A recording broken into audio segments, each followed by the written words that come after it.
Hello everyone, welcome back to our channel runway with code. हमने अपने last video में देखा हम कैसे क्लासेस क्रिएट करते हैं और ऑब्जेक्ट को कॉल करते हैं। ऑब्जेक्ट्स क्रिएट करते हैं बेसिकली, है ना। क्लास को डिफाइन करते हैं और ऑब्जेक्ट क्रिएट करते हैं, और कैसे हम अपने फंक्शंस को ऑब्जेक्ट के थ्रू कॉल करते हैं। हमारे जो मेंबर फंक्शन है हमारे क्लासेस के अंदर, हम उनको कैसे अपने प्रोग्राम के अंदर यूज करते हैं। ठीक है, तो आज हम देखेंगे कि जो हमारा फंक्शन होता है हम कैसे अपने क्लास के इनसाइड और आउटसाइड यूज करते हैं।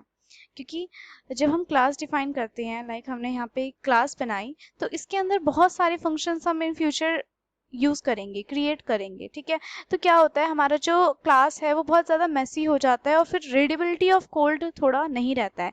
इसलिए हमारा जो सी प्लस प्लस है वो हमें प्रोवाइड करता है कि हम अपने जो फंक्शंस हैं उनको हम आउटसाइड दी क्लास भी इनिशियलाइज और सॉरी डिफाइन कर सके। इनिशियलाइज तो नहीं होता है हमारा, हम बेसिकली आउटसाइड दी क्लास हम उसको डिफाइन कर सकते हैं और इनसाइड दी क्लास हम उसको डिक्लेयर कर सकते हैं, ताकि क्लास को पता रहे कि हाँ अभी ये हमारी क्लास का ही डेटा मेंबर है, सॉरी मेंबर फंक्शन है। ठीक है, तो ऐसे क्या होगा कि हमें पता रहेगा कि हाँ यहाँ पे ये वाला फंक्शन है। अब हम उस फंक्शन को ढूंढेंगे कि वो फंक्शन कहाँ पर है, हम उसको डिफाइन कर सकते हैं। कि अगर कोई अदर पर्सन आपका कोड ले रहा है और उसको यूज करना है, उसको मॉडिफाई करना है, तो उसको ये तो पता चलेगा ही कि आपकी क्लास के अंदर कौन कौन से मेंबर फंक्शंस हैं और उसको कैसे कहाँ पे आपने डिफाइन कर रखा है। ठीक है, तो हम अपने फंक्शंस को, अच्छी अप्रोच यही रहती है कि हम अपने फंक्शंस को क्लास के अंदर डिक्लेयर कर दें और उसको डिफाइन आउटसाइड दी क्लास करें। क्योंकि अगर आप एक बिगनर हो तो आप तो क्लास के अंदर ही डिफाइन करो, क्योंकि आप अभी स्मॉल प्रोग्राम बनाओगे, इतने कोई वास्ट प्रोग्राम आपके होंगे नहीं। लेकिन जैसे जैसे आप अपनी अच्छी प्रोग्रामिंग को अप्रोच करोगे, अपनी प्रोग्रामिंग को इन्हांस करोगे, अदर अदर प्रोग्राम बनाओगे जहाँ पे आप एक प्रोजेक्ट बना रहे हो, जहाँ पे आपके पास बहुत सारे फंक्शंस हैं। क्योंकि अगर आप प्रोजेक्ट बनाओगे तो ऑफ कोर्स आपको पता चलेगा कि कैसे कितने सारे हमारे जो प्रोग्राम है कितना मैसी हो जाता है। तो हमको बहुत एक रीडेबिलिटी ऑफ कोड हमें मेंटेन करना पड़ता है। तो इसलिए हम ये जो कमेंट्स हैं, हम कमेंट्स भी इसीलिए यूज करते हैं ताकि हमें पता चले कि हमारे प्रोग्राम में एग्जैक्टली हो क्या रहा है, हम करना क्या चाह रहे हैं यहाँ पे। ठीक है, तो ये हम अप्रोच को यूज करते हैं अपने सी प्लस प्लस के अंदर। तो देखते हैं हम कैसे अपने फंक्शंस को आउटसाइड द क्लास और इनसाइड द क्लास डिफाइन कर सकते हैं। तो जो हमने लास्ट प्रोग्राम किया था, लाइक दिस पुट डेटा हमने कॉल किया था, हमने इसको डिफाइन अपने क्लास के अंदर ही कर दिया था। बट अगर हम चाहते हैं कि हमारे पास एक और फंक्शन हो, और हम इस फंक्शन को भी कर सकते हैं, बट मैं आपको एक अलग फंक्शन बना के दिखा रही हूँ कि हम यहाँ चाह रहे हैं, हमने एक और फंक्शन बनाया गेट डेटा। ठीक है, और हमने इसको यहाँ पे इनिशियलाइज नहीं करा, हम इसके वैल्यूज यहाँ से लेंगे।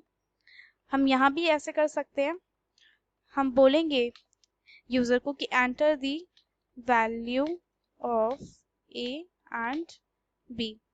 ओके, एंड देन हम सेन करवाएंगे ए एंड बी। ओके, तो यहाँ से हमारा जो ए और बी की वैल्यू है वो इनिशियलाइज हो चुकी हैं। अब हम इसको अगर यहाँ पे पुट करवाएंगे तो वो पुट भी हमको शो करेगा। Okay, so see I just close this window. Now see o1.putData, and यहाँ मैंने एक और ऑब्जेक्ट, वही ऑब्जेक्ट से हमने एक गेट डेटा को भी कॉल करवा लिया। ओके, हम यहाँ पे कितने भी ऑब्जेक्ट क्रिएट कर सकते हैं। लाइक यहाँ पे मैंने o1 बनाया, हम एक और o2 बना सकते हैं या कुछ और लेते हैं var o2 var 2। ठीक है, हम यहाँ पे क्या कर सकते हैं var 2 डॉट गेट डेटा, और हमें गेट डेटा पहले कॉल करना चाहिए था ऊपर वाले में, but see var dot put data. Okay, now just see now run this program.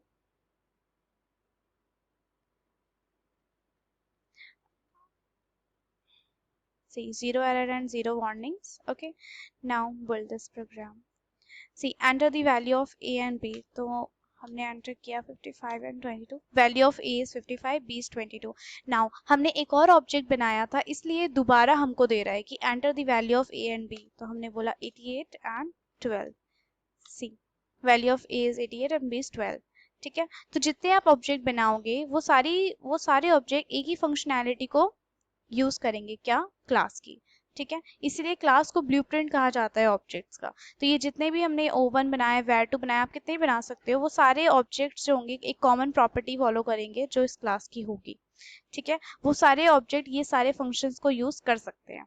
Okay, तो ये तो था कि हम अपने फंक्शन को इनसाइड में कैसे हम उसको यूज कर सकते हैं। बट अगर हम चाहते हैं कि हम इसको आउटसाइड द क्लास डिफाइन करें, हम जब फंक्शन क्रिएट करते हैं तो हम उसको ऐसे ही डिफाइन करते हैं, like firstly we write return type, then function name and then curly braces and our code. Okay, so हम चाहते हैं कि हमारा ये जो फंक्शन है वो हमारा इस क्लास का डेटा मेंबर भी रहे, और सॉरी मेंबर फंक्शन भी रहे। ठीक है, तो हमको यहाँ पे इसको डिक्लेयर करना पड़ेगा। डिक्लेयर हम ऐसे करते हैं, बस हमको रिटर्न टाइप लिखना है जो फंक्शन का नाम है। अगर पैरामीटर आर्ग्यूमेंट आप दे रहे हो तो आप यहाँ लिख दो और देन सेमीकोलन, आर्ग्यूमेंट्स होंगे बेसिकली ये। ठीक है, और यहाँ पे हम इसको अपने फंक्शन को डिफाइन करेंगे। बट यहाँ पे थोड़ा सा चेंज होता है कि हमें पहले हमारे को लिखना है रिटर्न टाइप, देन हमारा ये जो फंक्शन है ये एक क्लास मेंबर है। ठीक है, एक मेंबर फंक्शन, एक क्लास का मेंबर फंक्शन है। तो हमारी जो क्लास है, क्लास का नाम है हमारा स्टूडेंट। ठीक है, हमें ये क्लास का नेम यहाँ पे लिखना पड़ेगा, return type, then class name, then double colons, then our function. ठीक है, अब आप इसे रन करो और सी 0 errors and 0 warnings. Okay, now build this program, enter the value of a and b like 44 and 12. See, again run हो रहा है ये। ओके, तो हम ऐसे हम अपने फंक्शंस को, जो हमारी क्लास है उसको मेसी होने से बचा सकते हैं। देखो ये कितनी सुंदर लग रही है, और अगर हम इसको भी हम अगर आउटसाइड दी क्लास हम इसको डिक्लेयर कर दें तो वो और सुंदर लगेगा। हमारा जो क्लास है वो बेसिकली थोड़ा सा कोड जो है उसका रिड्यूस हो जाएगा, वो दिखने में सही साफ लिखेगी। जो मेन चीज़ है वो हमको यहाँ पे विजिबल होगी। ठीक है, हमने यहाँ पे लिखना है अपनी क्लास का नाम, that is student, then double colon और एस कैपिटल है हमारा, और यहाँ पे हमें अपनी फंक्शन को डिक्लेयर करना पड़ेगा, दैट इज पुट डेटा।